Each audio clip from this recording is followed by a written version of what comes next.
Welcome to the Home Team Sacramento podcast. I'm Josh Takimoto, and we're back. We've taken a little bit of a break because of the Thanksgiving holiday and the weeks after that as well.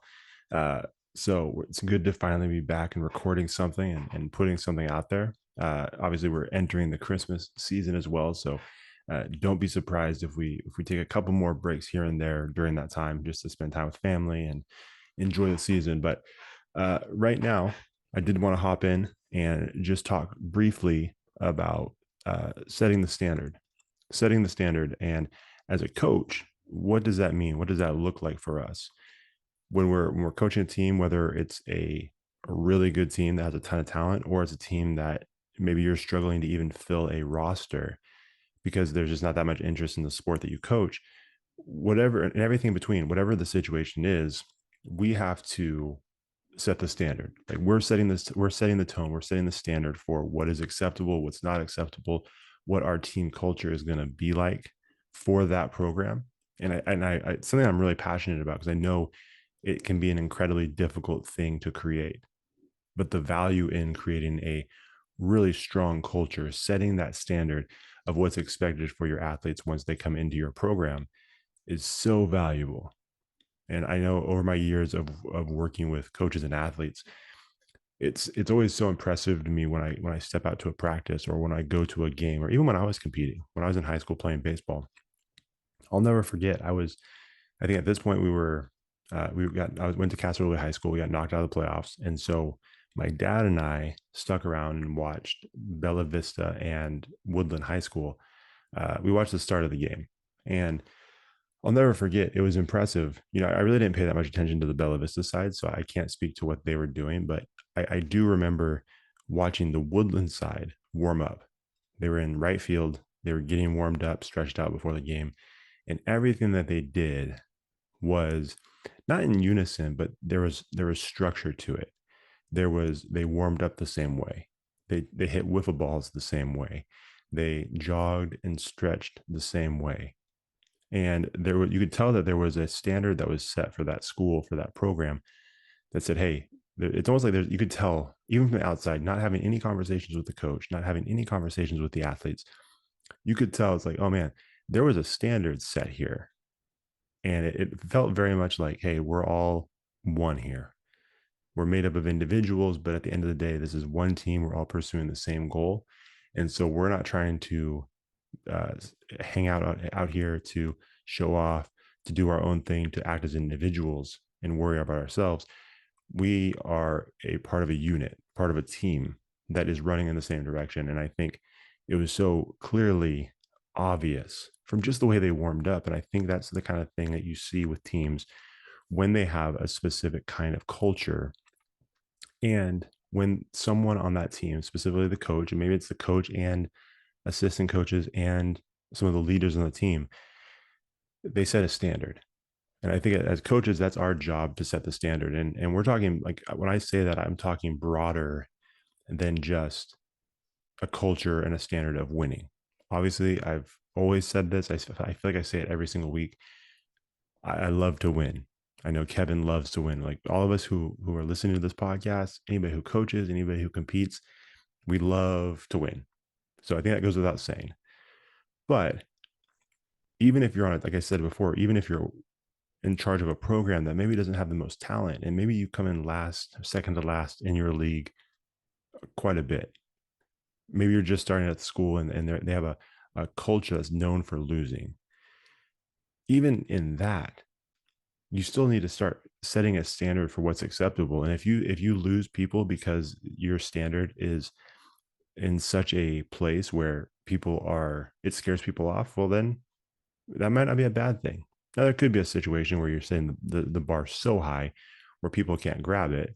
I don't know. That might be a possibility. But for a lot of these situations, a lot of these teams, it's so important to set a standard for what's expected. And you could, set the standard as far as base it off of, this is the GPA that you need to have to be able to play and to be eligible. This is the kind of behavior, and you could just do the base minimum, I guess is what I'm trying to say. You could do the very base minimum and say, this is the standard that we hold for this team.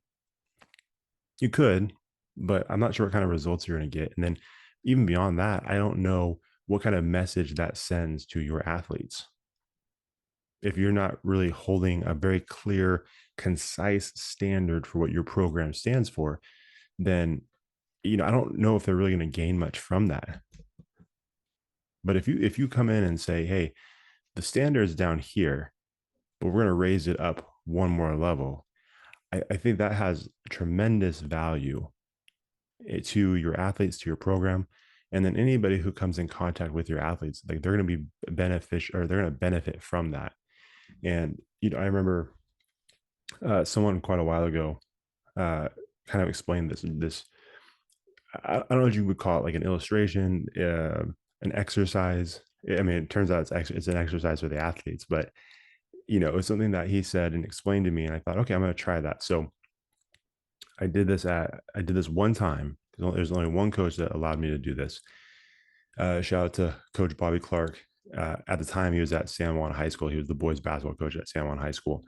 And the idea behind this drill was that your athletes would line up along a wall, and everybody was doing wall sits. And I would look at the coach, and I said, Coach, what do you think is an acceptable amount of time for your athletes to be on this wall? And he said, I think he said like 10 minutes, which is a long time for a wall sit. And I said, perfect, cool. So I said, okay, let's start the timer. Everybody go. So everybody was on the wall and they were doing wall sits. And so as they were doing wall sits, I was talking to him. I said, hey, here's the deal.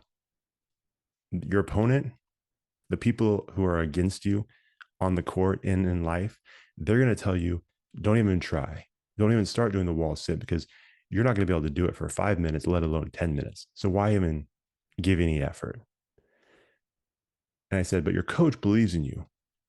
And he put up a pretty lofty goal of 10 minutes. 10-minute wall sit is a long time. He believes in you. And so that should mean something to you guys, because he has that much faith and confidence in your guys' ability and strength, to the point that he thinks you can do this wall sit for 10 minutes.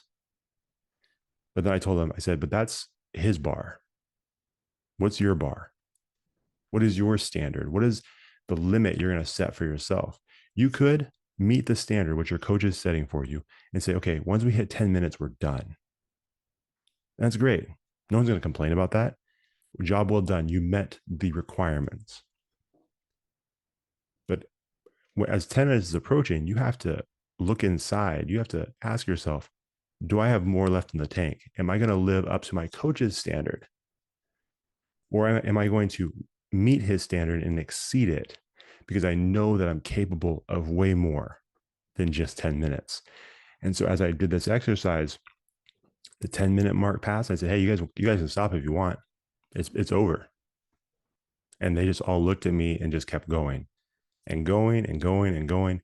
Those dudes held that wall sit for probably about, I think it was 23 minutes, if I remember correctly. It was over 20 for sure. 23-minute wall sit. And we basically had to stop it, because we told those guys, hey, you guys still have more practice. Like, let's go.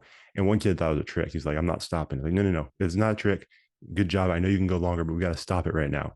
And so it was kind of a funny thing at the end. But the idea was they more than doubled what the standard was that their coach set for them. They more than doubled it, because it forced them to look internally. The coach didn't set a low goal. He could have said, okay, why don't you do a 2-minute wall sit, which would be challenging, but not for athletes that are in great shape, probably not as challenging, right? But he's like, no, I know these guys are capable of more. So let me set the limit at 10. It's pretty good. But then they exceeded it by a full another 10 minutes plus. And I think that says something about when we set limits, or not limits, when we set a standard for our athletes, and it's a lofty standard, and we challenge them and motivate them and push them towards that, I think a lot of times we're going to see them jump over that thing and exceed that thing, because it's giving them the belief in themselves that they can accomplish even more. But we have to set the standard. We have to show them, at the very least, to be a part of this group, to be a part of this tribe, to be a part of this team, you have to be at least here. We accept nothing less. And when you do that, watch them jump bounds beyond that. because they have been challenged and pushed to that point. It's one of my favorite things. It's one of my favorite memories from when I was able to when I had a chance to speak to teams and speak to sports programs. Like, it was one of my favorite memories because I think it was such a cool moment, and I think in that moment it was a time when I could actually look in their eyes and I could see the increase in belief that each one of them had. One of the coolest things. And maybe, hey, coaches, if you're listening to that and you like that, let me know. I would love to come speak to your team. I would love to come do that exact same illustration or exercise with them. If you'd be willing, all we need is we need a big wall, maybe a couple walls, and some hungry athletes who are ready to do some long wall sits and challenge themselves. But excuse me, the whole point being is, like I said, we've got to set the standard, and it really starts with us as coaches. Like, how do we live our lives? How do we uh, present ourselves on the field? How do we present ourselves off the field? How are we treating our families, our husbands and wives, our kids, uh, members of the community? How are we treating people within the community, and how are we treating people within our schools? How are we treating our athletes? Like, we've gotten into this before, where you have different coaches styles. Some are louder, a little more aggressive, some are more laid back and quiet. Everybody can be impactful, but at the end of the day, are you communicating in such a way that is most beneficial for your team? And are you communicating in a way so that when you set the standard for your team, it doesn't look hypocritical? Something I was talking to my brother, actually, and he was joking. He said, man, he's like, why is it? And we're not talking about anybody specifically, but just in general, he's like, it's weird. Some coaches, the way they live on the field or on the court is exactly the same as how they operate off the field. Like, they're structured, they're on it, they're never late, and they do the same thing off the field. He said, but there's some coaches that preach this stuff all the time, saying, okay, you show up on time, you need to handle your business, you need to do what you need to do in order to be on the field, all these different things, right? They're constantly preaching these things, but when you look at their life off the field, they're not living up to that same standard that they're setting for their athletes. They're talking about how this is an important life lesson. They're talking about how valuable these things will be off the field, but they're not even doing it. And so an athlete sees that, it's like, wait a minute, this is the same dude that's telling me that I need to do all these things, but off the field, he can't even do the same stuff. He's like constantly late to things. He's not taking responsibility for things.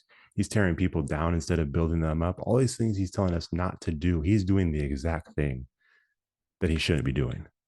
Like, why would we follow that guy? How can we follow that leader? And I've always said, as coaches, our words are only as powerful as the lives that we lead. If our lives match up to the words that we're speaking, then we're going to have a tremendous impact no matter where we go, on the field, on the court, off of it, in the school, doesn't matter. Our lives, our leadership is going to have a tremendous impact because those two things match up.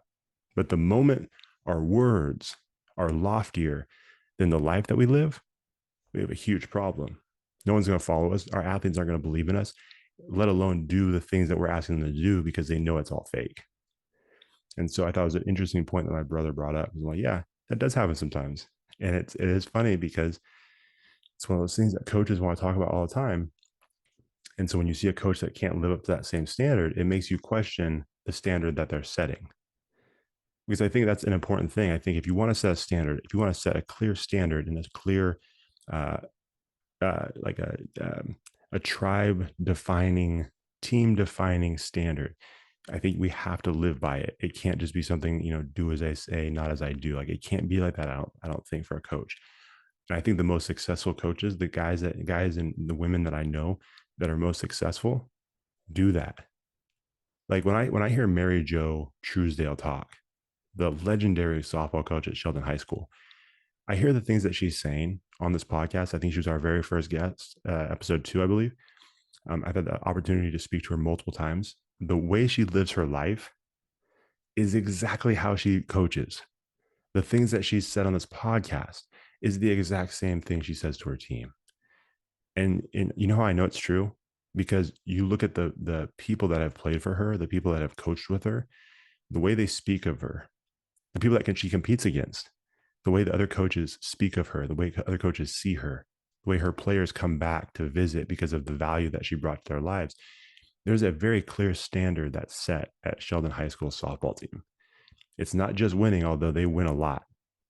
It is a standard of excellence. It's a standard of community. It's a standard of compassion and sportsmanship, but also we want to win.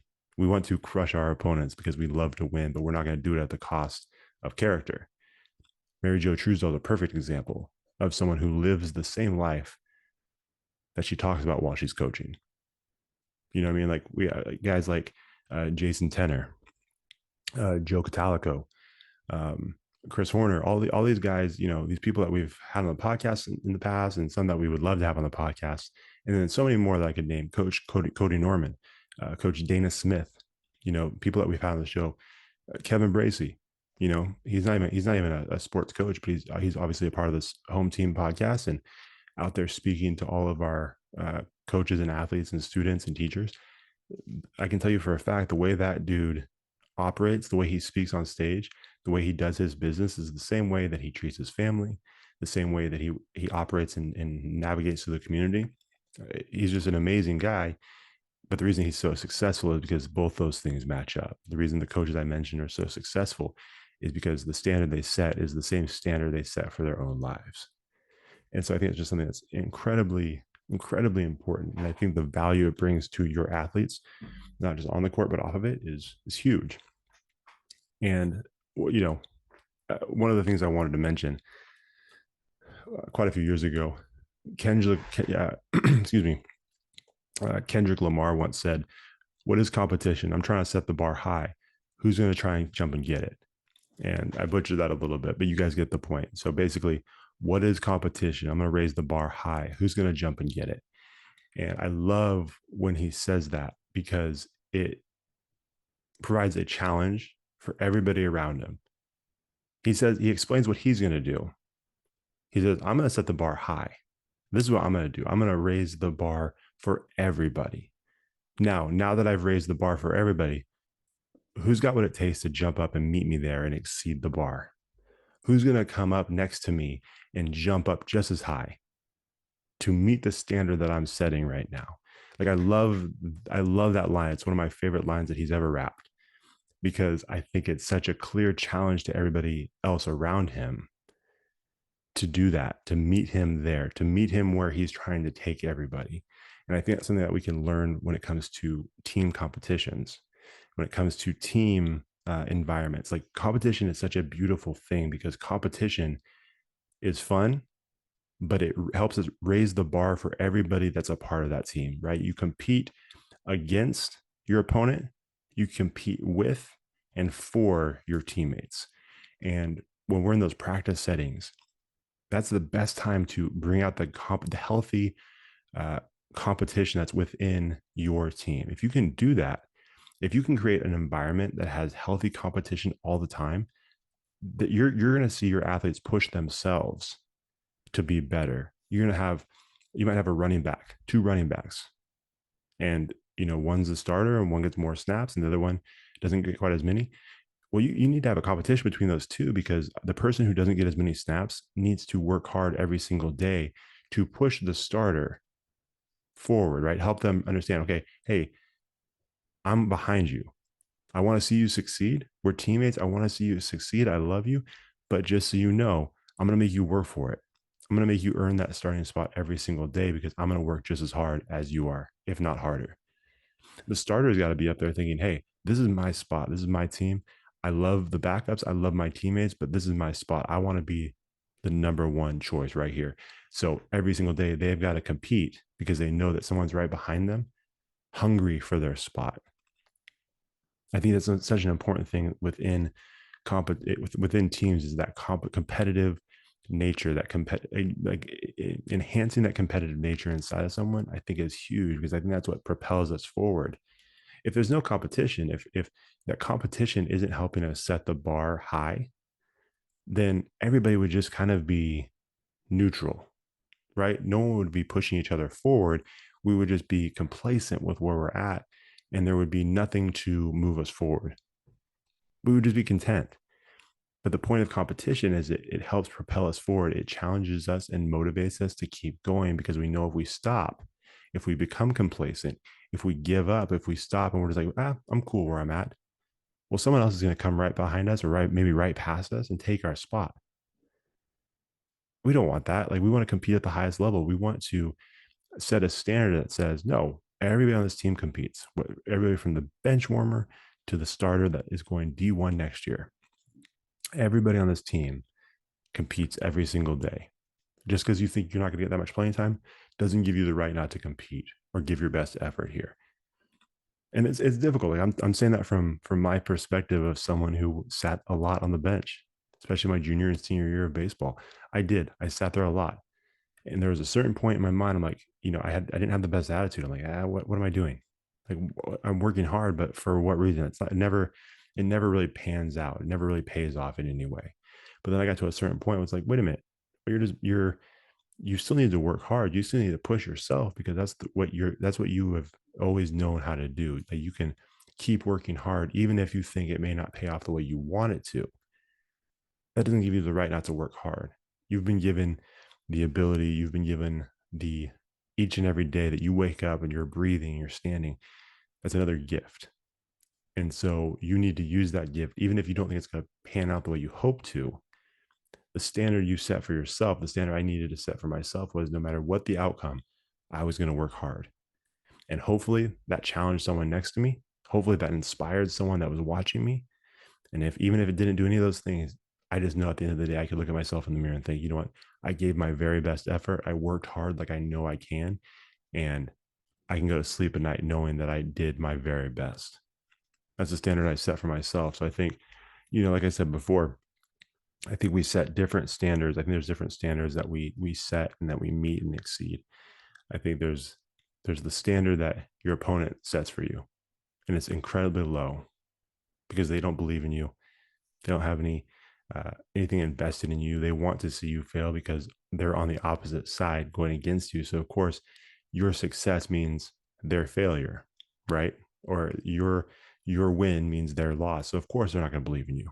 So I would just completely disregard that. But so many times, a lot of us we hear the things that our opponents say, maybe across the field, maybe on social media, right? Because social media, we as much as we pretend like we don't hear those things, we see those things that are said about us, and it bothers us if we give too much attention to it. So your opponent's saying like, hey, your standard is nothing. Don't compete, don't try, don't worry about it, give up. Your coaches, hopefully the people around you, your families, your teammates, they have a high ceiling or high standard for you because they believe in who you are and what you're capable of. And they know that you're capable of even more than you realize. So they're going to set the bar at a certain level. Then what it ultimately comes down to is what is the standard you're setting for yourself? You could just meet the expectations of people and call it a day. And technically, you fulfilled your requirements. Or you could keep going. You could exceed their expectations, kind of like, hey, I appreciate your belief in me, but watch this. I can do even more. And I think if you can do that, if you can get to a point where you say, you know what, I'm going to reach as high as I can and set the bar high, not just for myself, but for anybody who comes in after me. I want that to be my legacy. I want that to be something that people see and people do. And so teammates, whether it's teammates, maybe it's people coming up through the junior program, maybe it's your family, your siblings, maybe they see you and they look up to you. Maybe it's, one day your kids or maybe it's your employees one day. Maybe you have a whole group of employees that are waiting for someone to set that standard, and they're trying to get some idea of, okay, where are we supposed to go? How do we operate within this business? What is the culture of this place? As the leader of that place, as the owner, as the boss, like you have to set that standard there as well. And so no matter what you do at every stop in life, at every moment, and every place that you go, you need to set the standard mainly for yourself, because you can only control what you can control. But hopefully that standard you set inspires and encourages other people to raise their game and meet that same standard that you're setting for yourself and your entire group, your entire tribe. So, yeah, just get out there and set the standard. I would love to know in what ways you guys set the standard. I would love to know in what ways on your in your programs you guys decide to set the standard. Like, what are some of the things that you guys do? Do you guys have a certain grade point average that you guys expect from your teams? Do you guys have a certain way that you dress? I know a lot about. I feel like at least when I was in high school, the basketball team, they had to wear a suit and tie on the day of games. It's kind of a cool thing. Um, I know one coach was saying, "Hey, we don't have, we wear our uniforms the same way. There's no individuality out here. We're all part of the same team."